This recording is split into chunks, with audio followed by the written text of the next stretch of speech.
Welcome to the Queer Witch Project, your resource for all things queer and witchy. I am Damona Peacock, a fabulous, non-binary, neurospicy, ordained queerdo with a hyperfixation for everything symbolism, cycles, and patterns. And I am Moonkittee, a queer femme poly kitchen witch and a proud geek, and apparently have a strap that keeps slipping off my shoulder. But that's Woo! okay. Today's topic is walking a solitary path. Mm, Hmm. So we've talked a lot yeah. about different ways and different cultures and how things work in different ways that are practices. And you and I both currently identify as being solitary, as a solitary witch. Yep. But we haven't necessarily always, or have we? So I Well, know, what is your experience, or what does solitary mean to you? I like how now you have two straps that are, I know they're flopping. it's For cute. those of you who are listening to this, you have no idea what I mean. For those of you who are watching this on YouTube, They're being. I have one particular or two particular straps that just keep sliding off my shoulders, and they're just going to go slowly for the entire episode. It's the style. Yes, You're yeah. meant to do that. Yeah.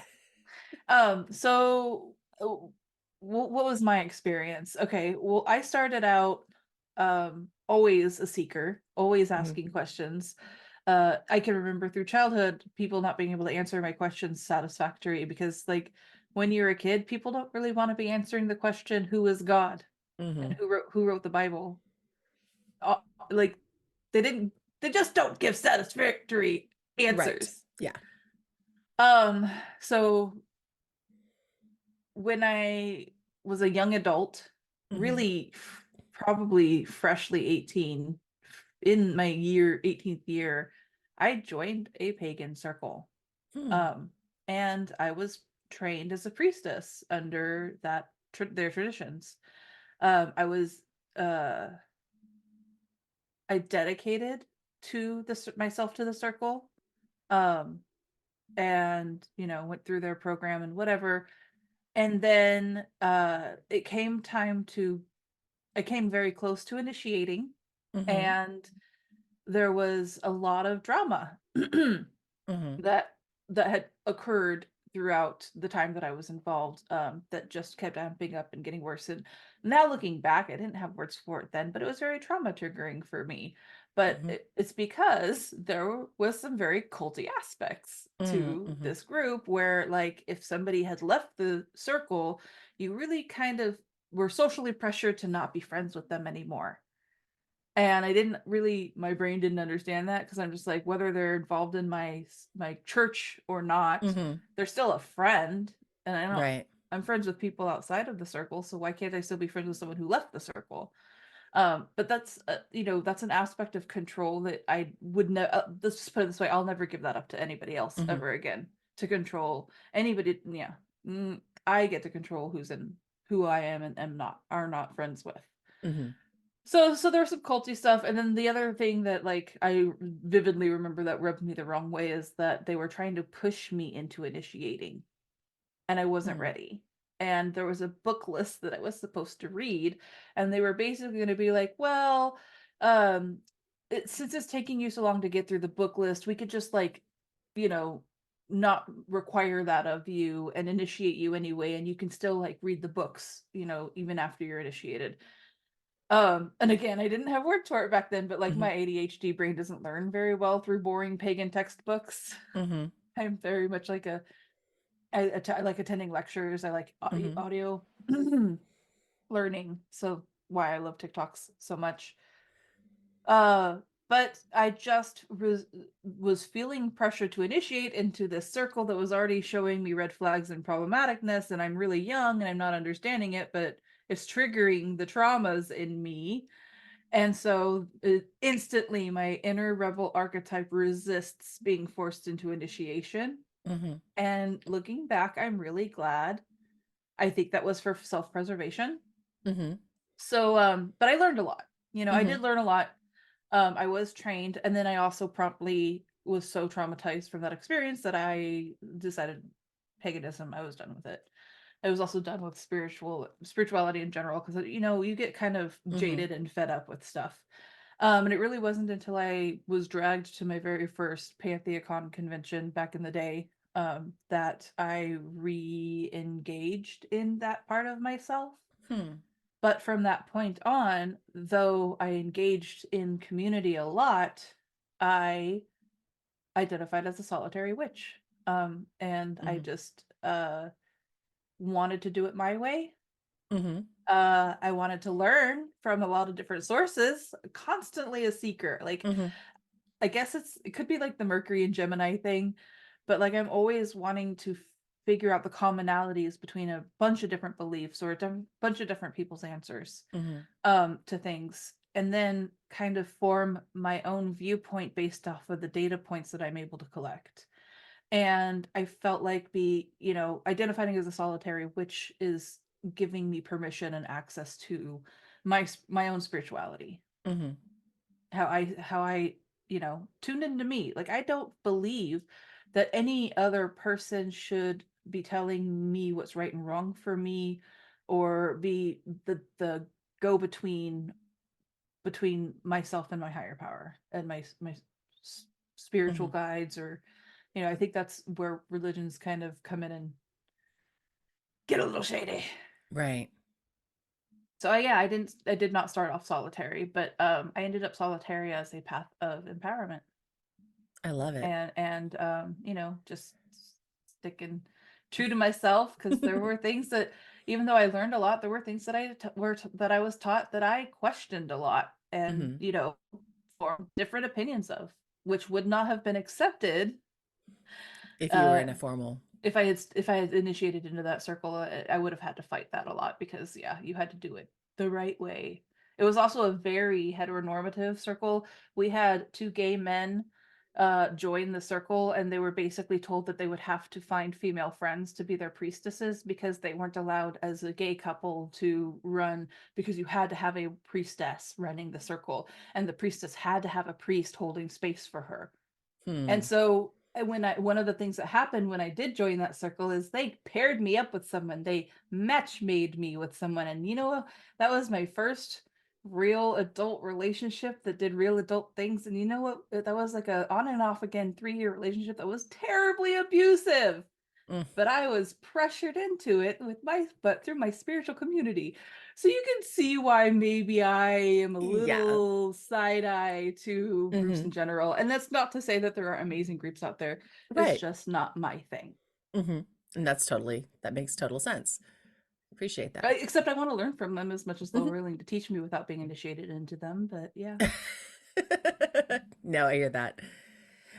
For me, it was a very different path. Because again, I've mentioned this before. I grew up very Catholic, went to church every Sunday. I taught CCD through high school, which is continuing Catholic development for those who don't know. So I taught the younger elementary school kids on Sunday mornings who before mass, and then after mass, and had youth groups and that kind of stuff. Mm. So I did all of that through high school. And then in high school, I was blessed in the sense that my mom always told me, I don't mind, and I actually encourage you to go out and go to your friends' churches, Mm. because maybe there's something that's better for you. Now, did she ever expect me to go pagan? No, but I do appreciate the fact that she tried to encourage me to find my own path, and I think that ultimately is what stuck with me. But at the same time, I graduated from high school. I was young, impressionable. I had a boyfriend and that I had already been with since I was like 14 at that point. And get out of high school, and we'd been together for 3 or 4 years at that. And it was like, okay, well, I can't really. I've always loved the idea of joining a circle, a pagan circle, but he Mm. was also Catholic, and I couldn't join a witch circle when I had a boyfriend. And that boyfriend turned into a husband, and we were married in the Catholic Church. So I couldn't find Mm. a witch circle. And in fact, when I did ultimately come out to him and say, hey, I'd like to kind of like start exploring this path because I had been introduced to it, hidden it, but introduced to it earlier. And his response was, well, why the hell do we get married in the Catholic Church then, if this is what you're going to go down? So that just, it shut me up, shut me down, and I just went underground. So Mm. back to, I had said I got my first witchy book at 17. 17 or 18, um, from a friend, a mutual friend of ours that became a whole nother complicated relationship and then some, but that's a different story. But I'd always been curious. Again, as pagans, there's something about if you're queer and pagan, you Yep. will have, we've mentioned this in some other episodes before, you will have a pantheon phase at some point in Yeah. time. You're going to be attracted to some sort of mythological pantheon, and you wonder why it can't happen now, not realizing it can. But And you anyway, so worship them still. I was very attracted to the idea of earth magic and elements and elemental magic because even as a kid, I love fantasy novels and magic and witchcraft and spellwork and fire, earth, water, air, earth. All of that was really, really cool. So I was really into the idea of it and wanted it to be real.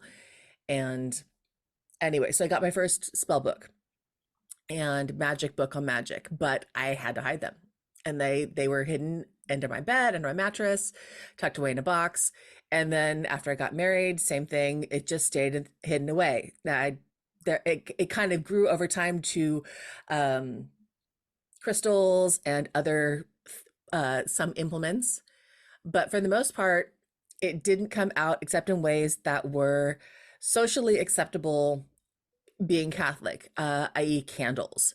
I had so many candles, not just as a Sagittarian fire magic person, Yeah, but sure. Catholicism also, if you're Yeah. familiar, you have a lot Mhm. of saint candles, you have a lot of candle work. So that candle magic and that spell work became my um, first introduction, and crystals and stones became the second. So I started out always on a solitary path. I have not done anything but learn from a solitary way. And then I was married for almost 18 years. So I never got everything I learned was through that solitary path. I never really joined anything. And then when that marriage ended and I moved on to a different phase in my life, came out about a whole bunch of things and said, I'm not going to be pushed back into this broom closet.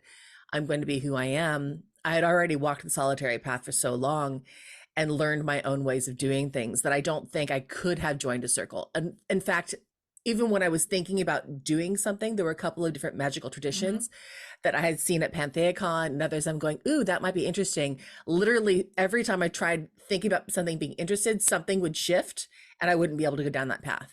So it's like literally, Mm. life is literally said every time I tried to go towards something, it goes, no, you're going this way. But like you said, I am constantly learning. I identify as Alice in Alice in Wonderland so hard that I have a Yep. tattoo on my back about Down the rabbit the hole. Jabberwocky. Down the rabbit hole, curiouser and curiouser, always. Yeah. I want to know, I want to explore, I want to feel, I want to be a part of that. And magic has been that path with it. Now, that doesn't mean that I haven't worked with others because Mhm. I've done a lot of rituals with you. Yes. Right. And I've co-taught classes, I've all that kind of stuff. We've done it I've done together. like a goddess group for where we made a commitment for 13 months. Hmm. So a year and a month. So I like that closed, not open-ended, like you must initiate into our practice and teach it and be our priestess forever cult-like Hmm. vibes. But I love the idea of like, oh, I will come together with this particular group of people for this particular set amount of time and we will Hmm. have amazing magical experiences, but we don't own each other. We don't, Hmm. you know, we can share wisdoms and traditions, but like I don't, and I'm sure there is a lot of spiritual in the spiritual world that I have not been able to access, I guess, because I haven't gone down the traditional route of learning through any traditional religion Hmm. and or path. Uh, but I don't regret that, and I Hmm. don't feel like I am lacking in wisdom because of it. I Right. feel like maybe mine has been earned or hard earned or come upon in different ways, practical experience or attending the right classes or finding the right people. But like Hmm. again, I don't sit and learn the same way other people do. And I have a constant rebel in me Hmm. that I myself am trying not to I rebel against a lot of the idea of the way to Hmm. Z is through A, B, C, D, blah, blah, blah, blah. Because Exactly. I guess maybe I am also a little bit of a chaos goblin. I don't know. That's okay.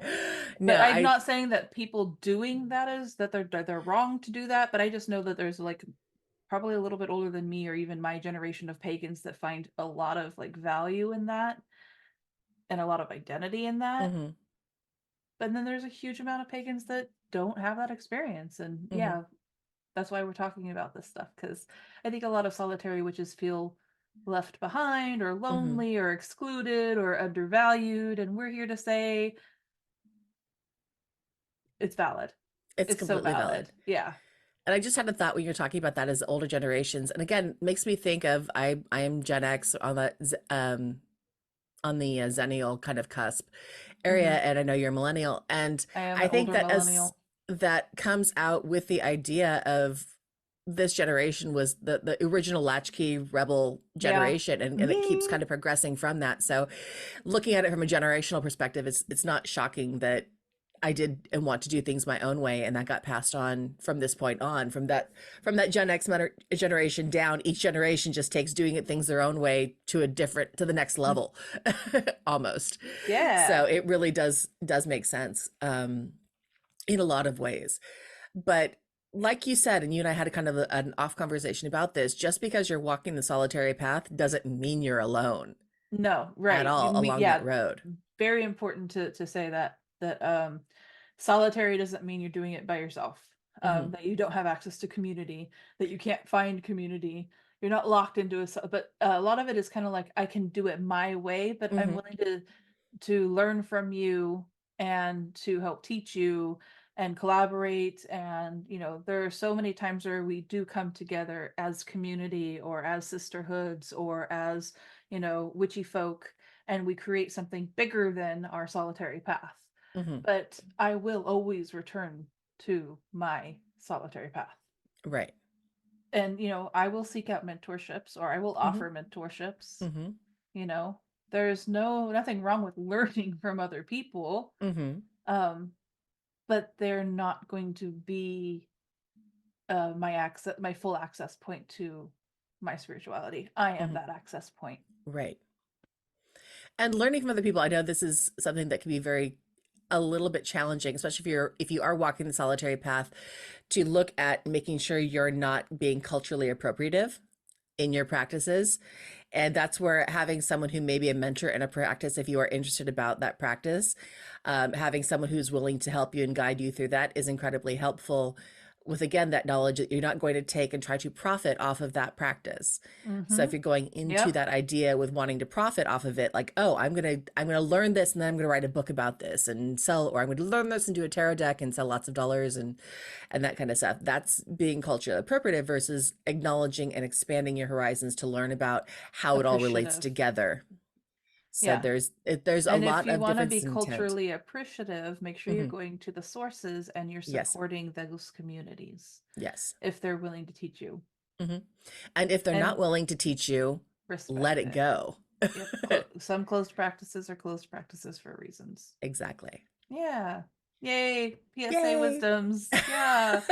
So along the idea of the solitary path Hmm. and the kind of skirting initiations here and there, Right. like my rebel has done, I did still initiate. I Hmm. I I came upon a reason to become legally ordained. Yes, Hmm. I was asked to perform somebody's wedding, but before, I mean, I definitely agreed to do it, but before I actually went through with a legal ordination, I chose to take myself on a solo solitude mini vacay out in nature. This is a long story, but it was my process of self-initiating myself, Hmm. self-ordaining myself. And for me, what that meant was, and this is what I tell people, especially if they're asking me about how I became ordained, because they want to do a wedding. Sometimes Hmm. it's like such a very mundane reason to do it. And I say, okay, let me warn you. You think you're just pushing a button on a computer website to get this legal ordination, but your spirit guides, your higher self, whatever whatever you call your God, Hmm. your gods, um, it's going to see that as a commitment, as a invitation, and Mhm. it will call you on it, and you will start finding that people start coming to you for things or confessing their life story to you, or and so I took that knowledge with me and I said, okay, I am doing this intentionally. I'm doing this purposefully, and I'm doing this for myself, to myself, because I'm not going to ask somebody else to do this for me. And Mhm. it's great if you want to bring people along to be your witness. I did it myself, like by myself, because it was like, as growing up in abuse and toxicity and codependency, it was really empowering Mhm. to do this as a sovereign Mhm. spirit Right. in a flesh body for myself. And I did some very intentional work to ordain spiritually, to initiate myself onto my own spiritual path, and to explain, what get in touch with my soul purpose and understand what it means, that what work in this world I'm willing to do as an ordained weirdo. Mhm. And then I went and I did the illegal ordination um afterwards. So I've also known a friend of mine whose parents were preachers and Christian cult like, of course. And they were forced to become baptized as I want to say a young Mhm. teen or adolescence. Depends on the denomination. It can be from birth up to adulthood. So. Right, right. Well, I knew that, let's just say that she was old enough to remember it, Mhm. and it was in local to her, the river there. And it was her dad that performed the baptism, Mm. and she felt pressured into doing it and didn't want to. So way later in adulthood, they took themselves out to the same river at a different spot. I was blessed enough to be a witness and a support. It was not for me to do for them, but it was just I came Mhm. along and I did my own thing, and I was there to support them and witness them. And of course, I was there for emergency if Mhm. there wasn't, but just in case there would be, right? And we had one other friend, so we were just like the emotional support for this. But they went out and they rebaptized themselves under their own spirituality and their own traditions, again kind of like what I did, Mhm. and taking it back, taking it for yourself, letting it be your path, your way, your rebaptism.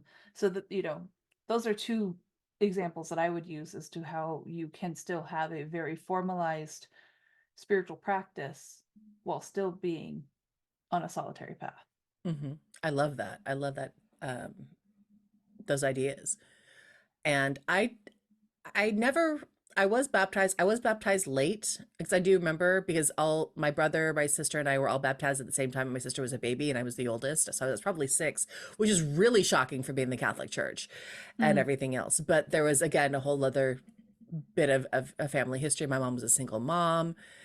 My father was a suicide, so that was going against the Catholic Church. There's a lot of things that were going mm. against that. So I wasn't baptized as a baby.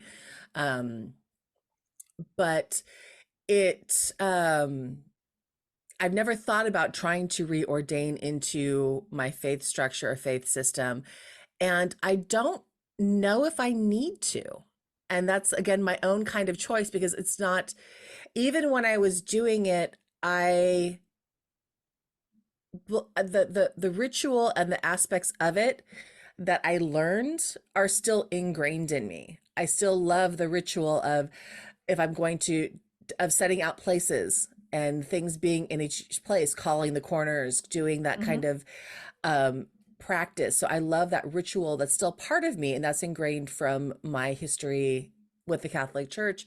But But could it also have been that like something ancient within your soul was mhm, awakened by the yeah, rituals of the Catholic Church that you were exactly. exposed to as a child? Yeah. Yeah. And now you shed the skin of the Catholic Church or the cult, Mhm, we can debate. I just right. like to say that.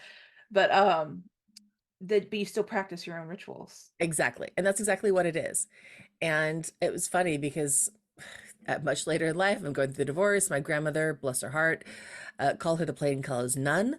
At many points, like they're rededicating the cathedral. You walk through this archway, and all of your past sins will be clean, swept clean, and you can come back into your faith with no issues, and you can take communion again. It's like, no, No, I Thanks, have Mom. no desire. And like I Yeah, actively avoided the cathedral yeah, downtown for a while because of that. It was just, um, so I had that feeling of like, no, I really don't, I know who I am. And it's yeah. just, maybe it was that slow progression over time. But when and maybe that was just it, when I stepped out of hiding, when I stepped into my authenticity, when I went to PantheaCon for that first time, Hmm. when I said, no, this is not something I want to go back. I've grown too much. I don't want to continue this marriage. I want to separate and I want to finish this. Maybe that was in its own way my own baptism. Yeah. And I just didn't kind Or of your own perceived it at that initiation. initiation. Yeah. Into something else. It's like, no, I'm not, that past is gone. That is part of my past and it Yeah. is gone. I don't need that. I don't need that aspect of it going forward. That part is holding me back and I refuse to let it go. So I guess I shed, which rather than being purified, I guess, if that makes any kind of sense. It does actually. I mean, an Ouroboros, the snake symbolism. Mm-hmm. I like the idea of the shedding. Mm-hmm. I very much, as a peacock, I always say the peacock and the phoenix are one and the Mm-hmm. same, Yes. but one is a fantasy and one is the reality. Mm-hmm. Just like dinosaurs and dragons to me are the Mm-hmm. same. One's Yes. the, what we think of as the, reality, but we don't. They could have had feathers. Also, they found a skeleton of a dinosaur that looks like the Chinese dragon, which is where that came from. I just saw this like the other day, and I'm like going, yes, it's this whole shape, everything else of the Chinese dragon, Wow, of very where cool. that kind of idea of dragon came from in the Chinese mythology. And yeah, those actual fossils they found that Yeah. support that feel. So yes, dinosaurs were dragons. And it's sorry, that was me Yep. going off on a very nerdy tangent, I but love it. but It's that's it's like we mentioned in a previous episodes, magic is science that we haven't understood yet. And there we go. We have proof of dragons in a different kind of form and fossilized records. But anyway, back to so what are some of the resources that Mhm, we used to get us started on our solitary path? For mhm. like, if you were to guide a baby pagan, what would you say? Like, this is what worked for me. This may, we might tell them something different because but what worked for us? Right. And again, going back to a lot of my choices are out of print because they were were books that were written in the 80s and 90s, that are not modern styles. But my first book, the book that my friend gave me that set me along this entire path, I will never forget it. It's called Good Magic by Marina Medici. And it again, it was very soothing reading it. It was talked a lot about meditation and self practices and crystals. Mostly that's where I got most of my affinity for crystal magic, came out Mm, of that book. And then I stumbled on another book called Practical Magic for the Solitary Witch nice. by Nancy B. Watson. And that one really elevated my magical practice. And it got me in touch with meeting my elementals and those kind of elemental spirit guardians, Yeah, kind yeah. that I've in there. And Mm-hmm. I can still, even since that day, I've had the connection. I don't always call on them, but I can see them if I think about them. They all came to me on its own kind of spirit journey, introduced themselves. They have names, they have very defined shapes. Um, one gave me an orgasm once, which is a whole nother different story. But it's very interesting on that. So I learned, again, those are the two that were the first books that made significant impact. And there have been several others that I've read on kitchen Yeah. witchery and all the basics of various witchcraft, and I think it was the Star Wolf or something else that were very popular, and a bunch of others that I've read. But those are the two that just, Maybe those will always Starhawk. be my base.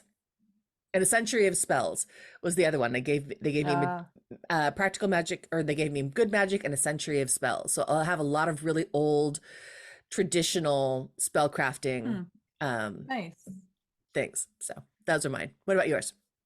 The very first book that so first I had someone explain to me what magic was in the pagan world, and they used a lot of like kind of quantum physics type explanation, which Hmm. really intrigued me. And so they're like, okay, well, if you want to learn more, read the book True Magic, spelled with a K, M-I-C-K-E-Y.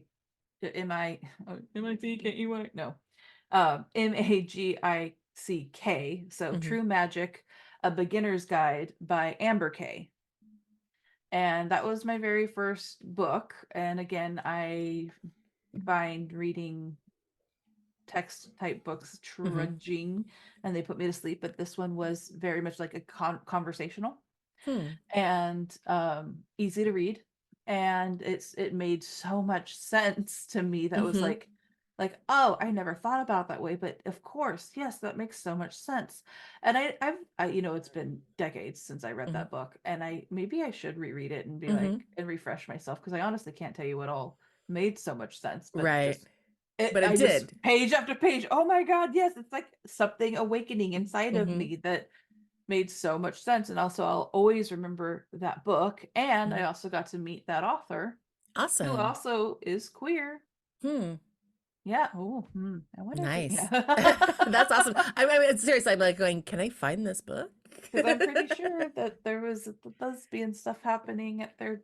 So I got to meet them at PantheaCon, Hmm. and the funniest part is like, here's me. I'm so terrible at knowing big name pagans that I'll be riding Hmm. in the elevator with them, and then I won't know who they are, and I'll have a conversation with them, and then we part ways, and then my friend's like, "Did you know that that was Amber Kay?"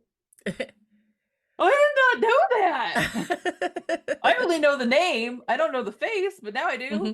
Yeah, so we've had fun moments like that. Yes. But so that was my first real book introduction, which is it's really big for me to recommend a book. Hmm. But again, like you said, there have been various other books that have spoken to me on a spiritual level. Sometimes they're like more self-helpy Hmm. or uh more ambiguous or not necessarily directly pagan. Like for example, I remember A New Earth by Eckhart Tolle. Yes, it's like an Oprah book, and I don't know now if I would recommend it. I would have to go back and read it and decide. But Hmm. what that book did for me though is helped me understand what the ego is, and Hmm. um it helps the ego not be so.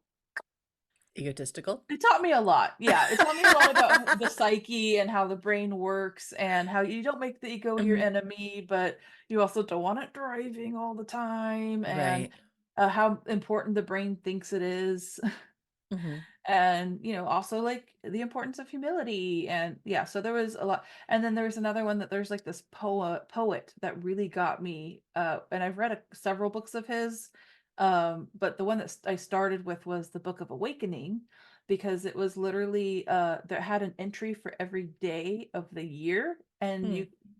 you could just um you don't have to read it cover to cover. And I did spend the first year reading it once a day, Hmm.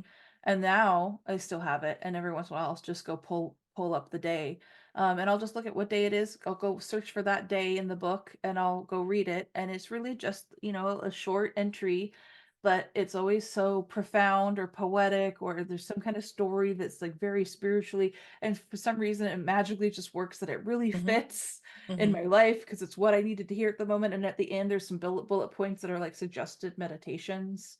Hmm. So that book was like really amazing to me. And it's called The Book of Awakening by Mark Nepo.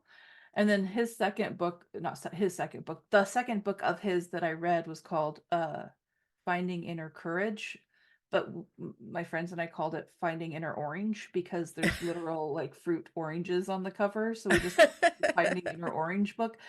But learning about like the word courage, and how it even became a word and what it really means, and it did so much for me to reframe all the fear and anxiety that I experience in Hmm. daily life, and just learn what it's like to operate through courage. And it was just life changing.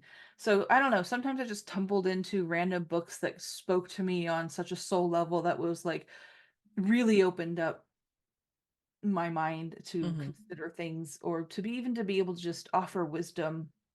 Hey, I learned this, and it made me think this, and it's really helped me reframe my thoughts and how I approach the world, and then other people will be like, "Oh wow, you're so wise." And I'm like, read a few books. One or two. Yeah, it just made sense to me on Hmm. some level. So anytime I come upon, whether it's a TikTok or a book or a YouTube or a podcast, Hmm. and it starts to like tinkle that part in my brain where it's like, wow, I never thought of it that way, but it makes so much sense. Like, of course, I Hmm. will climb onto glom onto those. I love it. Yeah. So we've got books, and I know there, again, if you have a specialized thing that you're interested, there are so many books on so many different topics for deepening your knowledge base. Again, I would just be very conscious if you are going down a culturally sensitive Yes. road, hoodoo, voodoo, brujeria, be very conscious of what's closed and open, Mm-hmm. and your intent for wanting to know, Mm-hmm. because And who actually authored the that's the books? affecting your inner colonizer yourself. Why do you want to know this information? What are you intending to do with it? And seeing if you can find a practitioner who could, if you truly have an honorable intent, working with them on it. But there are other things like spell crafting, sigil making, crystal magic, all of those things that are open to everyone. There's so many different books. Kitchen witchery. There's so many kitchen witchery books out there. My very Um, first numerology book was The Idiot's Guide to Numerology. I love it. I'm not sad about it. No, It worked. it worked, Uh, and sometimes those idiot guides, I know they're a really popular thing for a time frame, they but they're were, popular for a reason because they yeah. break down really difficult, complex concepts into bite-sized chunks. Which my There's brain loves bite-sized chunks. Exactly. There's a book that I got on Lenormand cartomancy, which I've loved the idea of it, but it's so, even just looking at it, I've read like 10 pages in and it's so complicated. I'm looking, I I've don't think I'll finish this. It's Yeah, I've been just, there. I've it's, been it's there with just too much. numerology books. Like I'm Mhm. like, oh, I can't math that hard. Okay. Yeah, I'm happy with my level of knowledge in numerology, and I may come, but I'll come back to you. exactly. I'll But use you as a reference if I need to look something up specifically, but you don't become my go-to for yeah. things. But you mentioned something that I was going to say, beyond books. Hmm. Books doesn't have to be the only thing that really starts people out, because No. getting started, like if you're feeling called to pick up a deck, or Hmm. if you're gifted a tarot deck, or want to learn some more hands-on, type of things, the a tarot deck or an oracle deck will start opening doorways into your Hmm. spiritual brain analyses abilities, and lead you further into your path and further into what's best for you to be contemplating right now, and read the energy that's around you right now, and just kind of making you more aware, and more Hmm. tuned in and moving forward with more intent. Hmm. So that's one of the reasons I'm so drawn to like tarot Hmm. work. So that's a whole other resource that I would recommend if that's something that interests someone, Hmm. which obviously is something we both, Yes, we both love tarot. yeah, love. And Um, it's funny that you say that because you've heard a little about my history with tarot. Is when I got my first tarot deck, I still believed the nonsense that you can't buy one. You have to be gifted. So I didn't think it would work, and because I didn't think it would work, and because I was closeted and hiding myself, it wasn't working. mhm, So it was like, whatever. But I found and stumbled into I Ching, which mhm. is a open, it's hard to define whether it's an open or a closed practice at this point in time. This was way back early in the 90s. So again, at the time there wasn't the idea of what is cultural appropriation. That wasn't a phrase or a terminology that was there. But I've since gone and I've recently was at Burning Man in 2023, and down literally down my street there was a camp that was I Ching, and they were opening it up, and they literally gave everyone the traditional, they gave a book on the changes, it's the book of Wow. changes. They gave a book out to everyone. They gave the coins for how to do it the traditional way and everything Wow. else. So it was that kind of reminder that, hey, this is a practice that is actually open. It's a rather esoteric practice. It's not a common practice Mhm. of divination in the Chinese Asian, that historically Asian population and culture, Tibetan, Chinese, mysticism there. So it's not a common practice, but it's also not a closed one, which was interesting. So I'm grateful for that because I stopped doing it for many years because I wasn't sure if it was closed or open. But there are that idea of symbolic language and symbolic changes and how things, Mhm. how life shifts and changes around it. There was something about that that drew me, Yeah, as something that was outside of my normal practice, because being a white girl in the US, this is Eastern mythology and Eastern um, cultural esoteric. practice.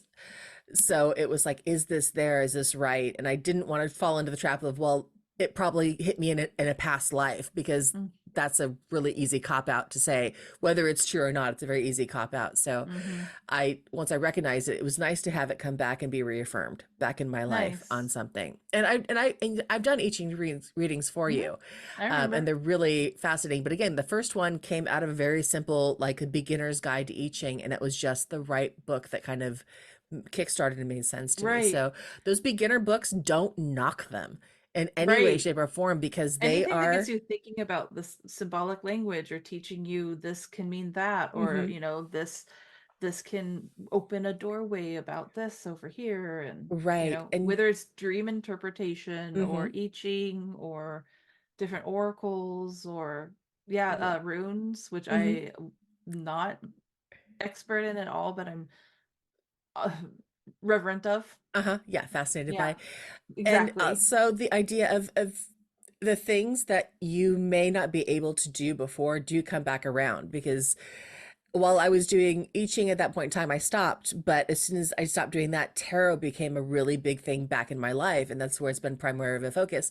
So just because something doesn't work for you at one point in time doesn't mean you won't be called to it later.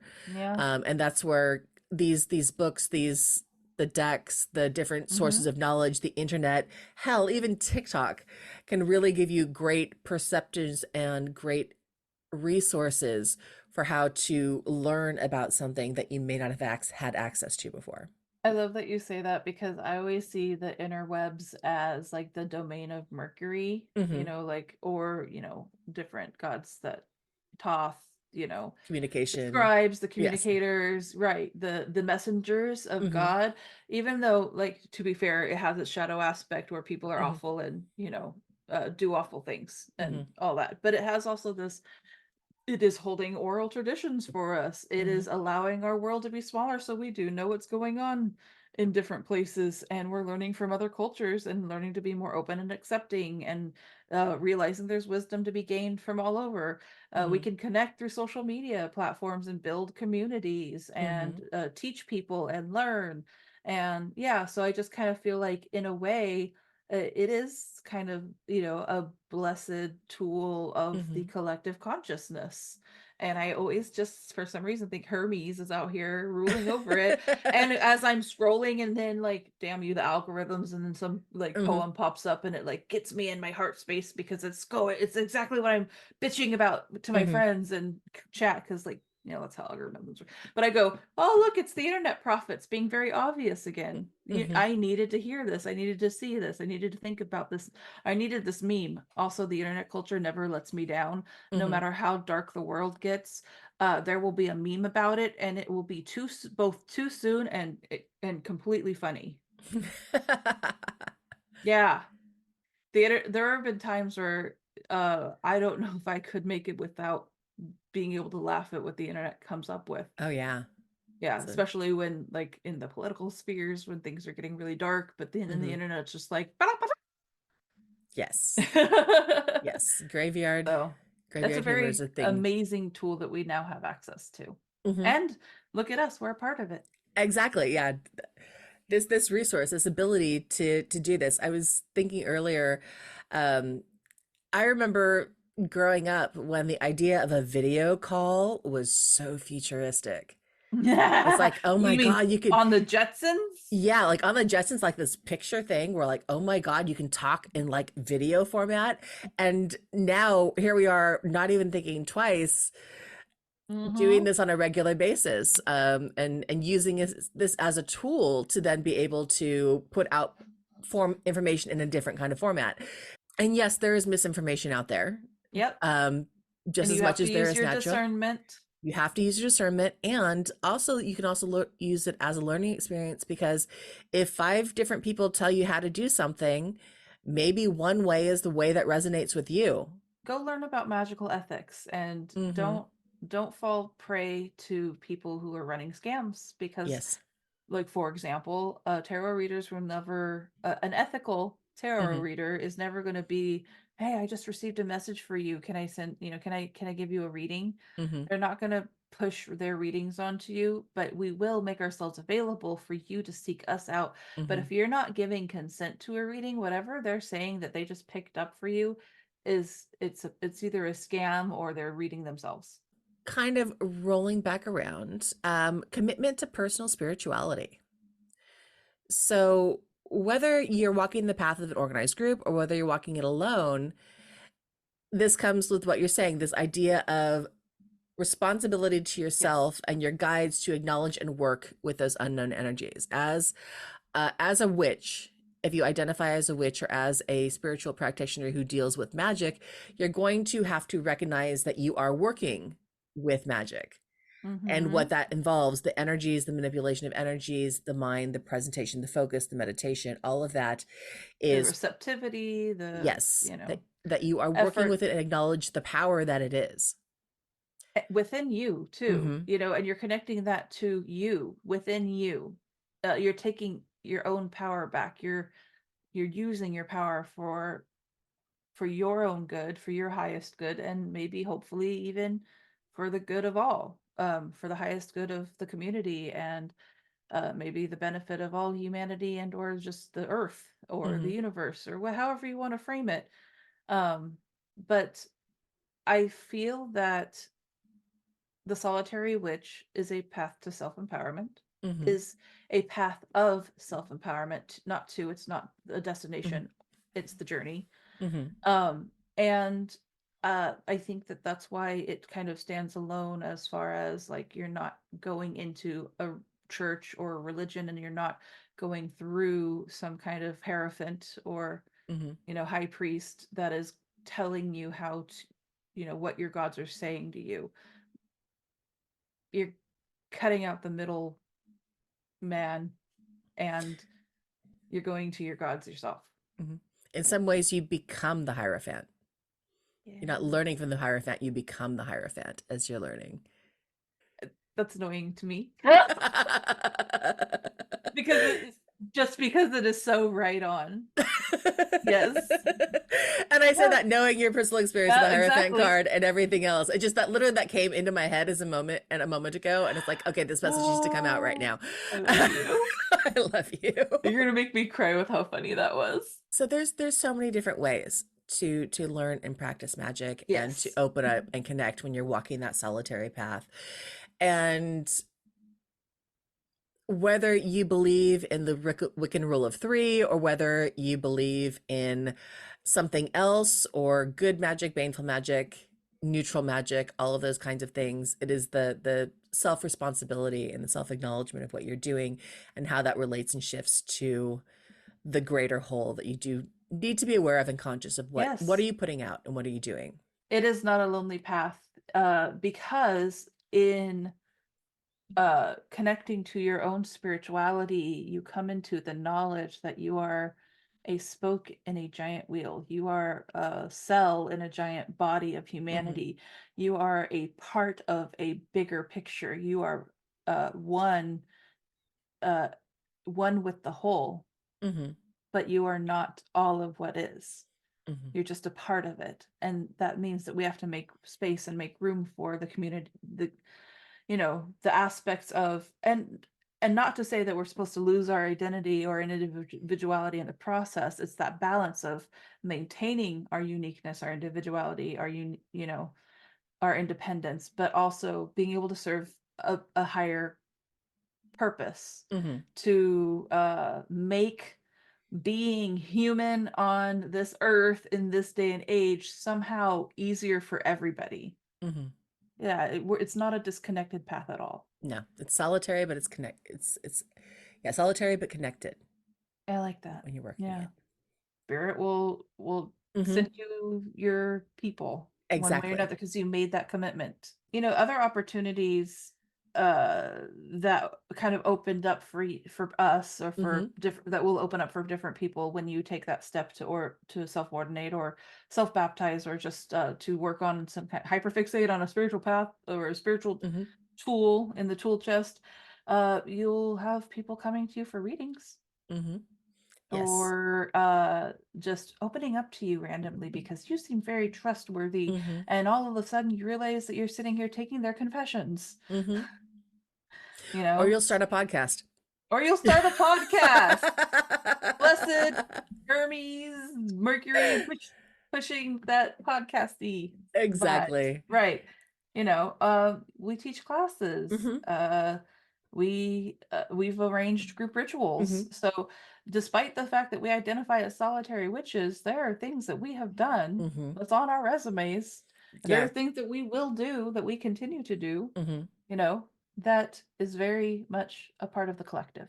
That commitment to ourselves and to our connection. Yeah. So I think that about wraps it up, don't you? I think so. I think we Yeah. are good. Yeah, so I would just say thank you to our listeners for joining us on this solitary path today. Thanks for listening to the Queer Witch Project. And if you're feeling the vibes of this, give us a like, give us some 5-star ratings, find us on YouTube, leave us some comments. We like to hear from you. We truly do. And if there is a topic you want to know more about or an episode you would like to suggest, please contact us at thequeerwitchproject@gmail.com or find us on YouTube, TikTok, and Instagram with the handle at Queer Witch Project. We upload every other week. And remember, queerness is a key to magic. Be yourself and love rebelliously. Bye. Bye.